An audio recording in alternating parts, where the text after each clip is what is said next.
Bueno, doctora Esquivel, bienvenida. Muchas gracias por aceptar la invitación. Muchísimas gracias por haberme invitado. Bueno, realmente cada vez que hablamos del tema de homeopatía, hay que decirlo, hay una avidez enorme por parte de la gente para que tratemos de alguna manera de acercarle información.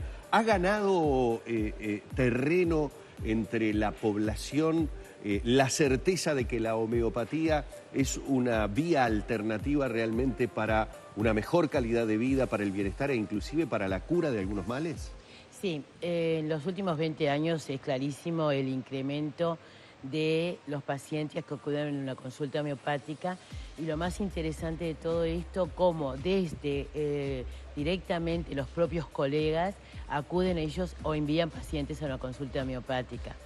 Existe también desde 2009 una comisión dentro del Ministerio de Salud Pública de Medicina Tradicional, Complementaria y Alternativa, a la cual nosotros somos miembros titulares, y en realidad creo que estamos en un cambio acelerado en cuanto a estos temas que se deben a la medicina toda, porque homeopatía es medicina y punto.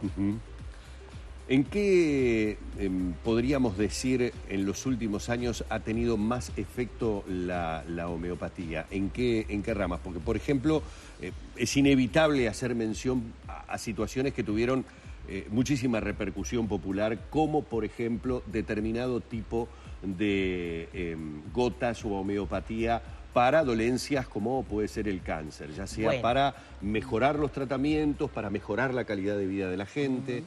Allí ha tenido una repercusión muy fuerte en la gente. Claro, creo que lo primero que tendríamos que plantearnos es separar la homeopatía de otras prácticas llamadas de medicina complementaria o alternativa, como puede ser la fitomedicina, las flores de Bach, la acupuntura mismo, que es...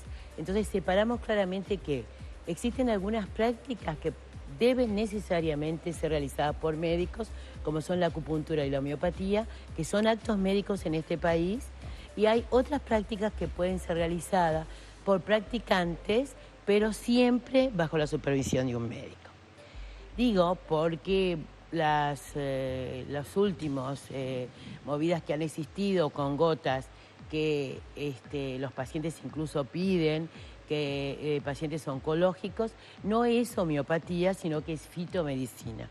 Entonces, ¿qué es esto de la fitomedicina y qué es la homeopatía, no? Un poco diferenciar. La fitomedicina son concentrados de plantas que tienen un efecto terapéutico directo. Entonces, tienen un efecto terapéutico positivo y también pueden tener efecto negativo, como sucede con los yuyos que habitualmente conocemos, claro, ¿no? Es verdad. Bueno, que hay ciertos yuyos que se utilizaban habitualmente y que ahora le decimos no, anís estrellado, que todos nosotros de seguro recibimos cuando bebés, cuando teníamos nuestros cólicos. Ahora los pediatras decimos, no, un momentito, que esto puede ser tóxico, que no, porque si bien tiene una acción terapéutica buena, puede también tener otra acción. En cambio, los medicamentos homeopáticos son medicamentos altamente diluidos y sufren un proceso de agitación que se llama dinamización, porque es ahí donde las partículas adquieren esa energía y ese cambio que los hacen que tengan un efecto medicamentoso. Entonces, porque no es lo mismo diluir solo, ya hay experimentación, tanto in vitro como en animal, muestra que una dilución sola, no. Ese proceso de agitación es lo que cambia la potencia de la sustancia y lo transforma en un medicamento. Y ese proceso de dilución es el que a nosotros nos permite, porque es altamente diluido, más allá del número de Avogadro, ya no tenemos molécula, el que nos quedemos absolutamente tranquilos, que no va a haber ni efectos colaterales no esperados, ni efectos tóxicos. Alicia, voy más allá de lo científico. ¿Hasta dónde juega lo emocional en un tratamiento homeopático?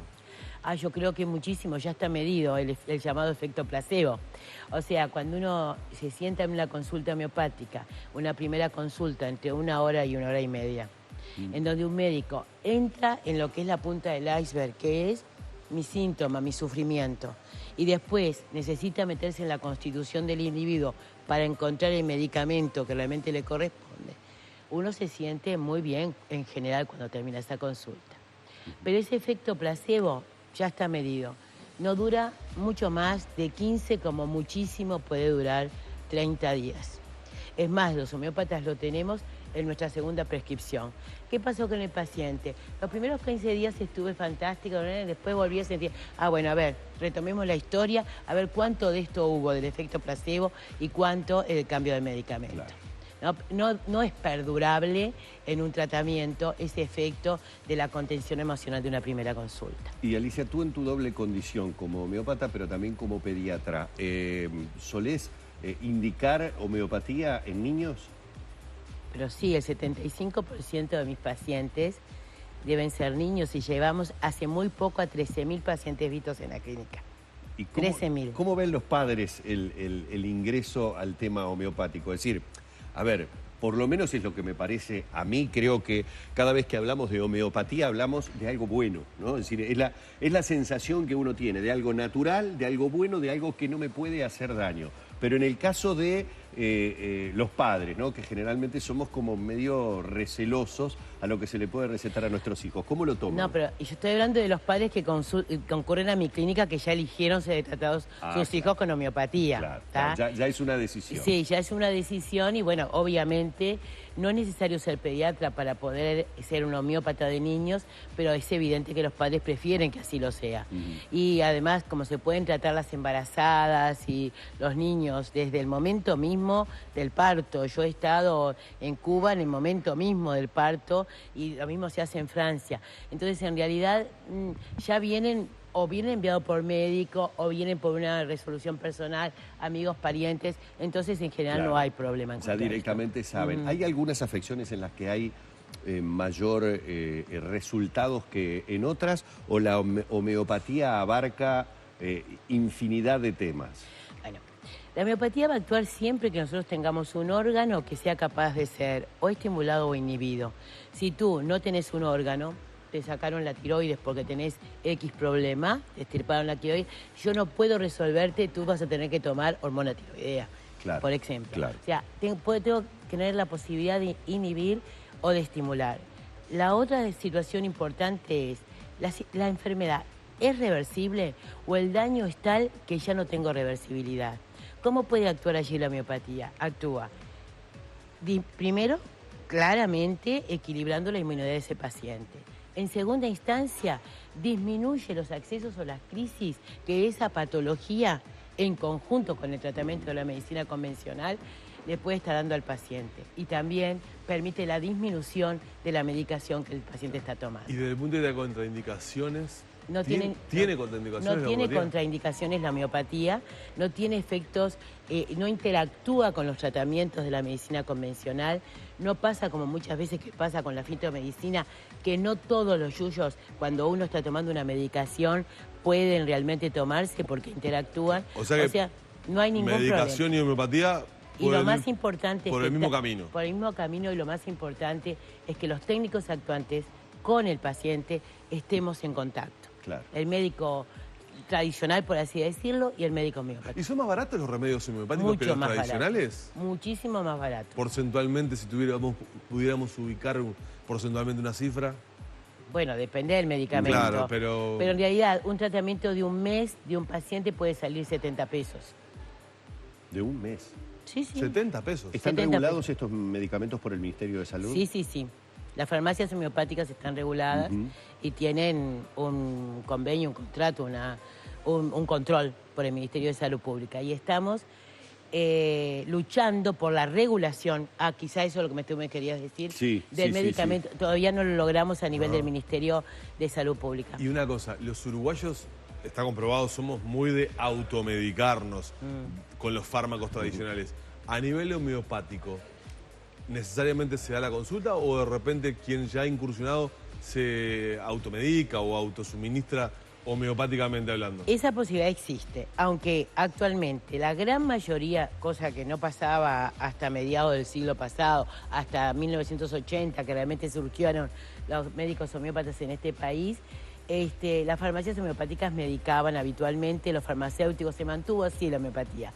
Pero ella es una homeopatía complejista, o sea que en un mismo medicamento se ponen varios medicamentos homeopáticos que se conocen que actúan para esa patología. No es lo que hacemos los médicos homeópatas, que buscamos que el paciente equilibre su inmunidad y le encontramos el medicamento que le corresponde. Claro. Pero a No es veces un cóctel homeopático, Exacto, digamos. no, por eso te estoy diciendo, pues, un medicamento con 70 pesos puede cubrir perfectamente el mes. En una consulta homeopática un paciente puede llevarse 3 Claro. de un médico homeópata, como mucho. Alicia, hay muchas preguntas. Sí. Quiero simplemente como para tomar una de todos los televidentes. Víctor dice, pregúntenle si está a favor del caso del doctor Sequeira, si tendrían que dejar que la gente elija libremente, si les hace bien. ¿Cuál es la opinión? Está refiriéndose justamente al caso que habíamos mencionado de las gotas del doctor Sequeira. Bueno, en el tema de las gotas del doctor Sequeira yo no puedo opinar porque es fitomedicina. En cuanto al tema de que los pacientes tienen derecho a resolver qué tratamiento quieren recibir, yo creo que sí que ese es un derecho. Pero por otro lado, creo que el Ministerio de Salud Pública es quien tiene que resguardar la salud de la población y tiene también que decir, bueno, esto sí es importante y los pacientes, más allá de que pueden elegir medicina convencional o no, y otra cosa es que si hay un tratamiento que puede ser nocivo, lo tiene que regular. En este caso yo no tengo opinión en cuanto al tema, pero existe en el Parlamento Latinoamericano, una ley marco de regulación justamente de las medicinas complementarias alternativas. Creo que si realmente, yo creo que ese es el camino que tenemos que seguir. Yo tengo 25 años de ejercicio. Hoy por hoy la importancia es que el Ministerio se meta en el tema. Estamos en eso. Se hagan pilotos en cuanto a este tema, como para que además pueda llegar a toda la población. Y que no sea solamente una medicina que es una medicina que es costosa en el momento de la consulta, porque es una medicina particular, es mucho más barata en su tratamiento. Claro. Pero indudablemente yo creo que tiene que insertarse en el Sistema Nacional de Salud y trabajar en conjunto integrada a la medicina convencional. Doctora Alicia Esquivel, le queremos agradecer estos minutos. Ha sido muy amable en venir a compartir esta Muchas mañana en Arriba gracias Gente, y siempre cuando ustedes me llamen voy a estar aquí. Bueno,